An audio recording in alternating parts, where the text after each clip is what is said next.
Kalian tahu nggak sih, banyak perusahaan besar kayak NASA, Udemy, bahkan sampai Instagram itu pakai Django untuk backend mereka. Ya, kenapa sih perusahaan besar ini pakai Django untuk backend mereka dan gua sendiri adalah user Django, guys. Ya, gua akan bahas itu semua di video kita hari ini. Django ini ibaratnya itu paket Lego super lengkap yang tinggal kalian susun aja bisa jadi sebuah website atau bahasa kerennya tuh web framework. Karena web framework ini dibangun di atas Python, kalau kalian udah nonton video gue sebelumnya pasti tahu kalau Python tuh bahasa yang gampang banget untuk dipelajarin. Iya, sama halnya dengan Django. Django juga menurut gue sih termasuk gampang ya untuk dipelajarin sih guys. Karena strukturnya jelas, dokumentasinya oke, fiturnya juga lengkap banget. Jadi nggak perlu install banyak library tambahan lagi. Sekarang aku akan jawab pertanyaan kenapa Django ini sepowerful itu guys. Sampai akhirnya banyak perusahaan besar yang percayain web framework mereka pakai Django. Yang pertama, ngebikin website pakai Django itu cepet pakai banget guys. Iya, secepat itu sih memang. Apalagi kalau kalian itu udah pernah bikin project pakai Django sebelumnya, pasti banyak ya komponen atau function yang bisa di reuse lagi. Jadi kalau ngebikin website itu ya nggak mesti dari nol banget, pasti udah ada hal yang kalian starting with gitu lah ya. Nah, dan yang paling kerennya lagi, Django itu udah punya admin panel bawaan atau iya admin panel yang disediain sama Django-nya gitu. Jadi kalian tuh nggak perlu effort lagi bikin admin panel dari nol karena itu capek banget guys. Buat website yang masih sederhana sih menurut gue masih fine-fine aja semuanya pakai admin panel bawaan Django.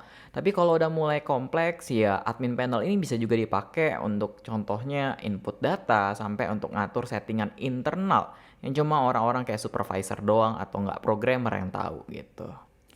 Yang kedua, fiturnya itu super lengkap guys. Mulai dari ORM, autentikasi, session management, middleware, dan masih banyak lagi. Yang kalau menurut kalian kurang itu kalian tinggal install aja guys. Kalian bisa install mulai dari image compression, terus Tailwind, sampai apapun lah yang bisa kalian cari gitu. Contohnya lagi custom models itu semuanya ada guys. Tinggal kalian install. Nah, kalau misalnya mentok nih library-nya udah, aduh kayaknya gue nggak bisa pakai library-nya nih harus bikin sendiri. Ya kalian bisa bikin sendiri gitu, tinggal coding pakai Python. Dan hal ini menurut gue itu praktis banget karena gue udah lakuin sendiri guys. Yang ketiga, kayak yang kita tahu perusahaan gede itu concern banget soal namanya tuh keamanan data. Kalau datanya bocor dikit aja satu dunia itu nggak akan percaya lagi sama itu aplikasi gitu loh. Ya berbanding terbalik ya dengan Wakanda gitu yang datanya open source. Nah, kalau belum tahu web framework yang sekarang ini dikenal paling secure itu adalah Django. Tapi ya perlu dicatat juga kalau kalian jalaninnya di environment development terus jebol, ya itu salah lu sendiri.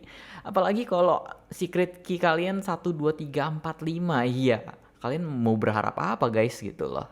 Yang keempat, oke kita semua tahu kalau Python tuh bukan bahasa yang tercepat, tapi bukan berarti dia tuh nggak bisa ngelayanin ribuan sampai jutaan orang.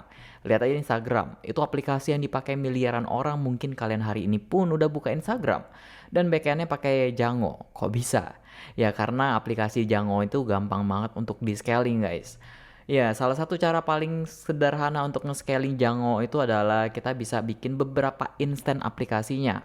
Atau kalau saya bisa bilang sih ya kita bikin beberapa kopian dari aplikasi yang identikal.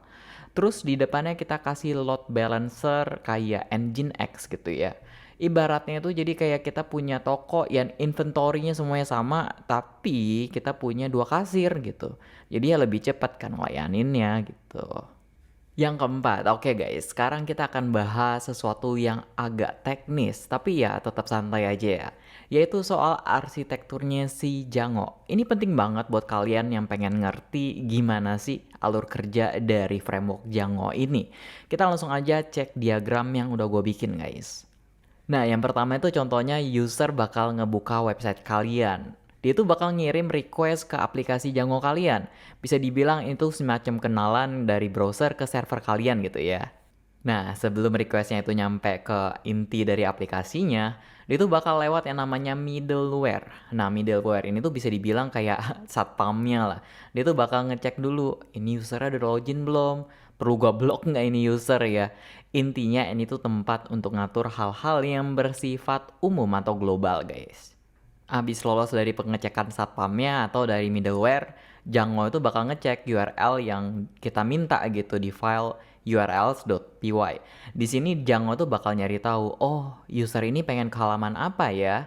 Nah dari itu dia tuh bakal nentuin view mana yang harus dijalanin.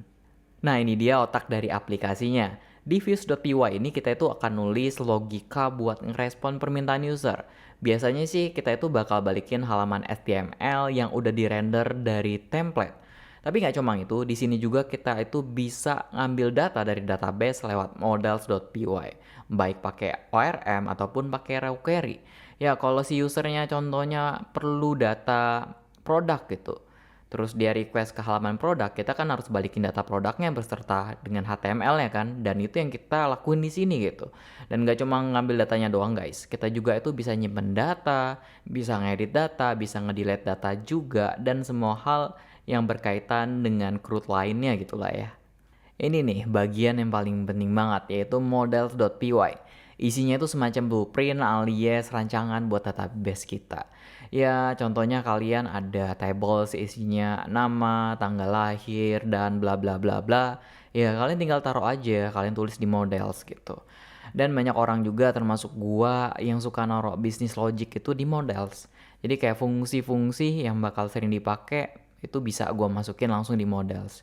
Jadi di views kita tuh tinggal manggil doang. Jadi code-nya ya terkesan lebih clean dan gak ngulang-ngulang gitu guys. Berikut ini beberapa website yang backend-nya itu dibikin pakai Django. Yang pertama itu tentu aja Instagram. Dari beberapa sumber yang gue baca, mereka itu masih pakai Django untuk backend-nya sampai sekarang. Bahkan saking seriusnya mereka tuh sampai ngedevelop library sendiri namanya tuh MonkeyType. Yaitu library yang ngebantu Python tuh jadi static typing. Ya mirip-mirip kayak TypeScript-nya si JavaScript sih guys. Lanjut ada juga NASA. Mereka itu pakai Django atau lebih tepatnya itu Wagtail CMS yang dibangun di atas Django. Ya buat website publikasi mereka guys. Terus ada Udemy, platform belajar favorit gua. Ya ini tuh bisa kalian cek sendiri lewat tools kayak Webalizer gitu. Terus ada lagi Mozilla. Mereka juga pakai Django buat beberapa website dan internal service mereka. Lanjut ada National Geographic. Ya mereka juga pakai Django guys. Yang terakhir itu ada Dropbox yang menurut gua itu kompleks ya seharusnya. Dan kalau kalian cek pakai Webalizer, website ini tuh dibikin pakai Django guys. Terus website apa aja yang kira-kira cocok untuk dibikin pakai Django? Yang pertama itu website atau platform yang CRUD-nya tuh banyak banget. Karena untuk membuat modalnya itu gampang banget dan validasi serta sortingnya juga itu gampang guys. Terus website yang tergolong Roro Jonggrang atau gue sebutnya itu sistem kebut semalam ya. Jadi kalau untuk gue cukup pakai Django ditambah Tailwind, proyekan Roro Jonggrang itu bakal cepet banget guys untuk dikerjain gitu ya. API service atau backend untuk mobile. Ya jangan salah guys, Django itu enak banget untuk bikin API. Nge-generate skemanya juga gampang kalau kalian pakai tools-tools misalnya kayak DRF spektakuler yang biasa gue pakai gitu. Terus ini juga yang gak kalah penting. Kalau kalian mau bikin website yang terintegrasi sama AI, yang AI-nya itu ada di server sendiri, paling gampang untuk ngeintegrasinya itu pakai Django, sesuatu yang berbasis sama Python guys. Ya itu aja untuk video gua kali ini. Semoga bisa bermanfaat untuk kalian guys. Gua Steven Ouyang, thank you udah dengerin gua ngoceh. See you in the next video.